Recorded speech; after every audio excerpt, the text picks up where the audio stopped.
Hey, what's up? Kumusta mga idol? Ngayon nga ay may panibagong pag-uusapan na naman tayo. Bago tayo magsimula, ay isang malaking shoutout muna kina Rainer Agapay from Pangasinan at John Paul Dorilag. Maraming salamat mga idol sa panonood. Well, hindi na nga natin to patatagalin pa. Kung bago ka sa aking channel, ay welcome sa J-Zone TV.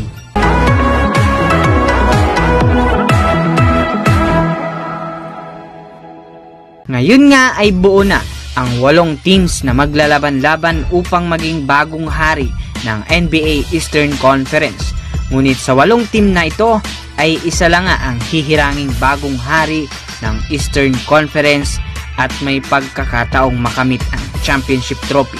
4 na team lang nga ang sa tingin ko ang may pag-asang makakuha sa corona. Alam nga natin na iba ang aura at pressure ng kada laro kapag nasa playoffs na. Kumpara nga sa regular season games, wala na nga libreng tira dito, lahat nga ay pinaghihirapan. Syempre nga, ang unang team na may mataas na tsansang maging bagong hari ng East ay ang Boston Celtics. Runner-up lang nga ito noong nakaraang taon dahil tinalo nga sila ng kupunan ni LeBron James ng Cleveland Cavaliers. Isang dahilan pa nga ay injured nga ang dalawang superstar nila noong nakaraang taon ng kalabanin ni LeBron ang Boston Celtics. Isang laro na nga lang sana ay pasok na sila sa NBA Finals, ngunit hindi nga ito pinayagan ni LeBron at pinadapa sila sa Game 7. Ngayong wala na nga si LeBron James sa East at kumpleto na ang teams, ay kaya na nga bang makakapunta ng Boston Celtics sa NBA Finals?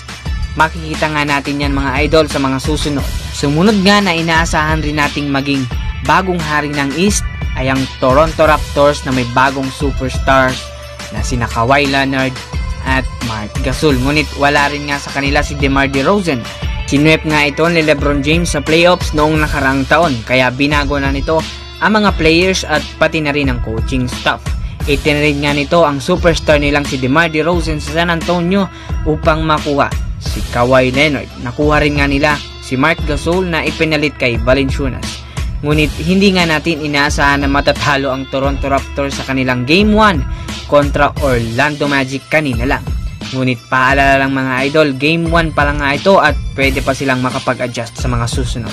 Nandyan rin nga ang Milwaukee Bucks na mas lalong pinatatag ang bench matapos kunin ang mga dating superstar katulad ni Pau Gasol. Hindi rin papahuli ang MVP contender na si Giannis Antetokounmpo na mas lalong gumagaling pa at ang all-star nilang si Chris Middleton. Noong nakaraang taon nga ay pinataob ito ng Boston Celtics, ngunit iba na nga ang istorya ngayong taon. Mas solido na nga ang team at sa kanila pang home court advantage sa buong playoffs. Kaya na nga ba ni Giannis Antetokounmpo na buhatin ang kanyang kupunan papuntang NBA Finals? Malalaman natin yan mga idol sa mga susunod na laro. Huwag rin nating kakalimutan ang Philadelphia 76ers na may bagong saltang mga players na talagang makakatulong ngayong NBA playoffs. Aasahan na nga natin na sina Joel Embiid at Ben Simmons na maging all-out ngayong playoffs. Isa nga na nakuha nilang superstar ngayong taon ay si Jimmy Butler na siguradong magiging key player para makuha ang corona ng East, at nakuha rin nga nila si Tobias Harris. Meron nga silang 4 na player na may all-star caliber. Noong nakaraang taon nga ay pinatumba rin ito ng Boston Celtics, ngunit dahil nga sa mga dinagdag nilang mga manlalaro ay posibleng maiba ang istorya ngayon at posibleng makapasok sila sa NBA Finals. Sa tingin nyo mga idol, sapat na ba ang dinagdag nilang mga players upang makuha ang corona ngayon sa East? Malalaman natin yan mga idol sa mga susunod. Ang mga teams nga na hindi nabanggit ay hindi rin ang imposibleng makuha ang corona. Ngunit kung pagbabasihan nga natin ang experience ng kada kupunan, ay wala nga silang pag-asang manalo. Hindi ko naman sinasabi mga idol na hindi nila kaya, ngunit base na rin ito sa pulso ng karamihan. Ang karamihan nga na teams ay wala pang experience maglaro sa playoffs o kulang nga ang mga players ng kada kupunan dahil sa injury. Hindi rin nga imposible na 1 o 2 teams ang makakuha ng upset kagaya na lang nga kanina. Malalaman nga natin yan sa pag-usad ng first round ng playoffs. Patuloy na lang nga tayong sumuporta sa ating mga kupunan. Kayo mga idol, sa tingin nyo, sinong team ba ang magiging bagong hari at magre-representa ng Eastern Conference sa NBA Finals?